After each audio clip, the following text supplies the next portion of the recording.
اور ان کنسیشنز کو یا کاسٹ کو کم کرنے کی ضرورت ہے. بٹ سائم صاحب آپ سمجھتے ہیں کہ ہم جو پالیسیز حکومتی سطح پر تشکیل ہوتے ہوئے دیکھ رہے ہیں وہ بینیفٹ بھی کر رہی ہیں ہماری لوکل انڈسٹری کو؟ کیونکہ ہمیشہ سے ایک تاثر یہ ملتا ہے کہ یہ بغیر کسی کوآرڈینیشن کے آئسولیشن میں تشکیل دی جاتی ہیں، جس سے لوکل انڈسٹریز کو پر ترجیح نہیں ہوتی. اور جس طرح ہم ڈسکس بھی ابھی کر رہے ہیں کہ اگر یوز گاڑیوں کی بھی اگر امپورٹ ہے تو اس پہ ایک ہیوی ریلائنس نظر آ رہی ہے.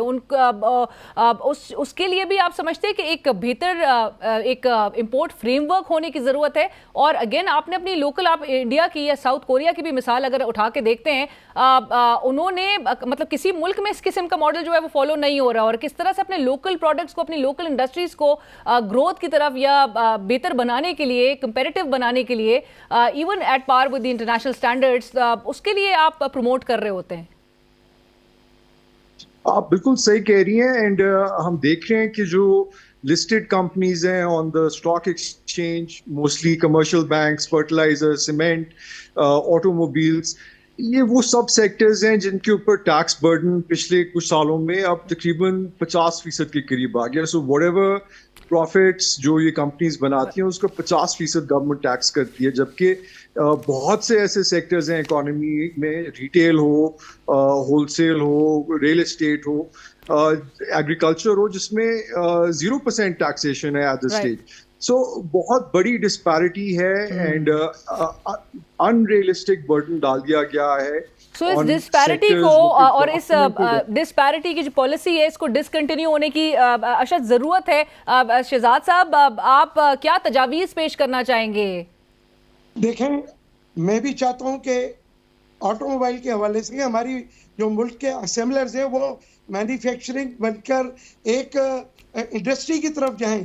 دنیا میں کہیں پر بھی ایسا نہیں ہوتا جو ہمارے ملک میں ہو رہا ہے. دنیا کی مہنگی ترین گاڑی اسمبل کر کے آپ پاکستانی عوام کو بیچ رہے ہیں. میں بھی ایز اے پاکستانی چاہتا ہوں کہ میڈ ان پاکستان گاڑی ہو.